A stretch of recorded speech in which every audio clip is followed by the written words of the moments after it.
Pay respect to the past, present, and future leaders. Welcome to Disability Sausage Media YouTube channel, the top online TV station where we reduce ableism in order to include everyone in the society. I'm your host, Paul Mugambi. If you may like, call me Mpofu number 1. In today's episode, we are discussing matters Blindness Equality Month. October is known all over the world as the Blindness Equality Month, where we have different celebrations about lives and opportunities for persons with blindness and those who have visual impairment.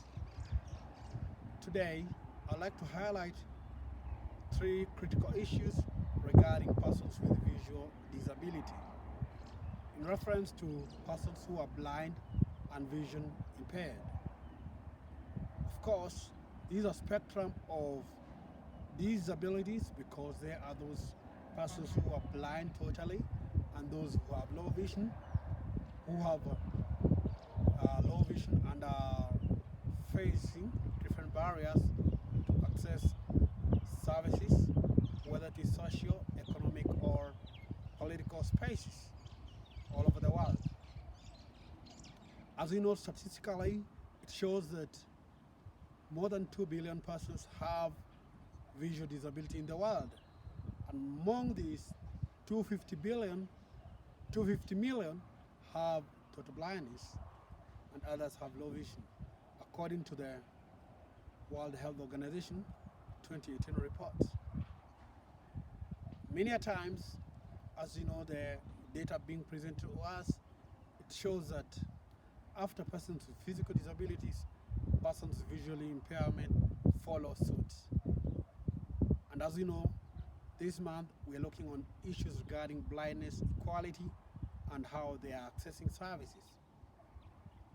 The question about employment is a critical one, since many a times blind and visually impaired persons face stigma and discrimination in regards to job opportunities. The case in point are lack of employment in many sectors within the low-income countries, since most of the time persons who are blind and visually impaired are seen not capable, do not have the abilities to perform particular work just because of the societal judgment or the prejudices which they have against blind and visually impaired persons. This is so because society have experiences of seeing a lot of beggars who are blind and tend to think that all blind persons are beggars. Secondly, the issue around opportunities of employment. Many people see as if blind persons and visually impaired persons are just supposed to be teachers or even musicians. While in that case, even they don't buy our music as much as we might try to be musicians or artists in general. Even with the experience of many have gone to certificate or diploma or degrees of education, they still do not get opportunities for this employment of being teachers. Many blind and visually impaired persons have succeeded in different frontiers and they're not granted the opportunity. We saw in the recent happenings in Kenya, whereby we don't have appointments of persons with disabilities in appointive and elective positions. And those who did are now in distress because they were not granted the opportunity. Some of the barriers which many blind persons and vision impaired experience include lack of alternative mode of communication. Most of the time, organizers of programs or projects or even government programs, or even when they organize activities or venues, they do not provide alternative mode of communication. Hence, you find that they provide just printed material without looking on the audio formats, braille, and other such kind of alternative mode of communication. As we know, when you read the Convention on Rights of Persons with Disabilities, Article 9 talks about issues around accessibility, and also the article concerning access to information, freedom of information, which is a major catalyst of ensuring persons receive and are able to access information in the best way possible. And many blind and visually impaired persons do not get access to this. This is also in my list of concern because I also represent the rural place. Where I am right now is in the rural places, whereby even blind and visually impaired persons are not even aware of their rights. They are not even aware of the opportunity that do exist. They do not know what we mean by the UNCRPD. They do not even know about their local legislations which are supposed to serve them or which are supposed to be implemented by duty bearers. The question thereof is, to what extent are we enabling the rural persons with disabilities to access information or to get service delivery? To what extent are persons with disabilities in the rural places aware about what is done nationally vis-a-vis what is happening in the local levels? This is a great challenge because organizations of persons with disabilities at the local level are not aware of many issues regarding what is happening nationally.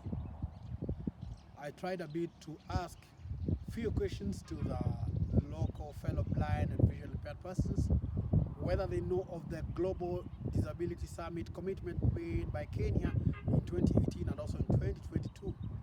They are not even aware. So there is a gap in terms of information access and also in terms of what is being presented nationally and also to the village levels. This shows that we have to change our advocacy process, we have to change our lobbying processes so that the local people can also get to know what is happening. Another example is the skilled development plans which are happening at the local level. You find that schools have been built, that is to improve education access, water access, power access, but are these services accessible to blind and visually impaired persons? Absolutely no. Absolutely no. This is because people have built school without looking on the accessibility standards, whether we talk about pavements, whether we talk about the signage levels, whether we talk about the information access in terms of alternative formats, availability of braille materials, availability of digital access. What can be done? One is create a lot of capacity building activities to the school heads, board of management, parents teachers association, engage organizations of persons with disabilities and their representatives. Article 4.3 of the UNCRPD talks of self-representation.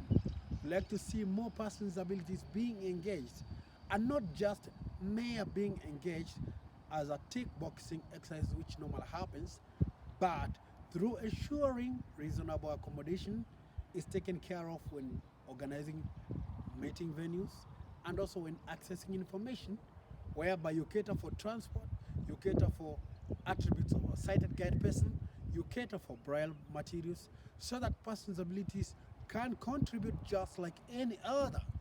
This is not just a privilege, it is a right.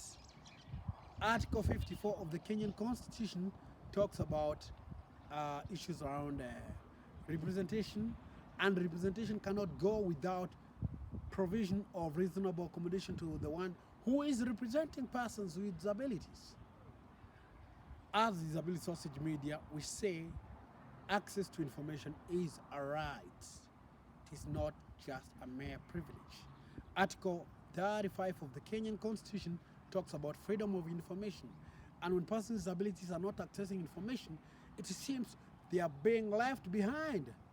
As you know, the Sustainable Development Goals talks about we are remaining with 8 years, but persons who are blind and visually impaired persons have been left behind.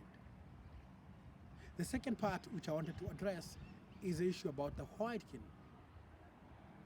I have been a victim of a road accident in July this year, and I know the consequences of why my white cane got damaged during that day, and still yet I have not yet received a quality white cane. I have to ensure I import it because I know where I can get a quality white cane which is my size, which is more quality and can stay for long without get damaged easily. Because there is that lack of awareness about white cane, many people don't know the importance of it. For blind and visually impaired persons, depending on the type of the white cane you use, it has different colors and shows different person representation. If you are totally blind like me, there is a black rim. If you are low vision person, is that color green. If you are deaf blind, there is red. So all these groups, three spectrum kind of impairments, they show through those colors their representation. White cane is an independent symbol for us as blind person. And as you know, the UNCRPD talks of independent living. And one way of empowering persons with visual impairment is having the white cane. Lastly, that issue I wanted to address is about road safety. Road safety is very crucial, and the lack of taking responsibility in terms of accessibility standards, which I believe Disability Social Media and our members have contributed to these policies and laws within Kenya in 2015-2016 there, whereby Kenya has developed a lot of policies which are very good, but in terms of implementation, we've done poorly. Persons who are blind, visually impaired, and other persons with disabilities are not able to access, for example, the Nairobi Express Highway because of the lack of accessibility measures being put in place. We don't have road crossings. We have shared spaces which are not accessible for persons who are blind and visually impaired. We cannot be independent. We have to pay extra more in order to reach our destination, and even to make matters worse, even government offices located along Nairobi Express Highway are not accessible. This is so sad situation. Nairobi Expressway is very beautiful when you see it on the skies, and when you have eyes you see it. But is that really what Kenyans wanted?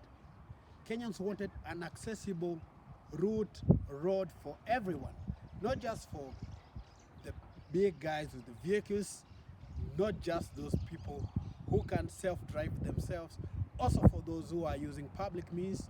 And as you know, research even from the Flown Initiative and many studies which have been conducted in Kenya, they show that persons with disabilities are, majority of them, more than 82% use public means.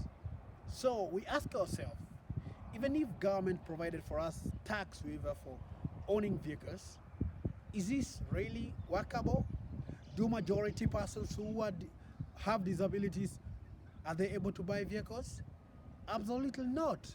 So it is ridiculous because the employment rates show that it's just a little number of persons who are being employed, and it's for them who can afford vehicles. What about the large majority of persons who are blind, visually impaired persons, and also persons with abilities who cannot buy vehicles tax-free? So we end up using public means. And public means, sometimes it can be dangerous. Just the way I was giving an example of my road accident experience, whereby I was also injured. I'm still recovering.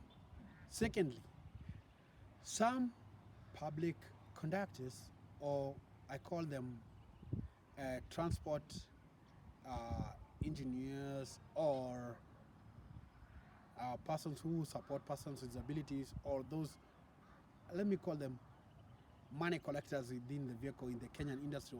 They call them makanga or tingo.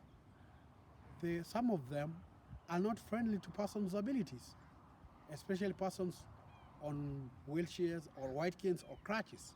Sometimes they can even leave you at a bus stop where you never requested, just because They have the power against you.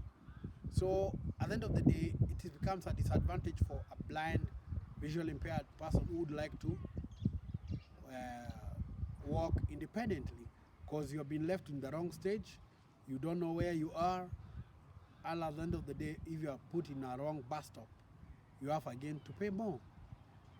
And as you know, persons who are blind, visually impaired persons are poverty stricken. Poverty is a disaster to Kenya, especially for persons with disabilities, because we don't have social protection system to support. The only social protection available is for persons who have severe disabilities, targeting just 47,000 persons. And as you know, Kenya Bureau of Statistics says 2.2% are persons with disabilities, that is 900,000. So you can imagine the population of Kenya if you take that simple mathematics, that many people are not being served. And as we know, we face the challenges of unemployment, which is a critical.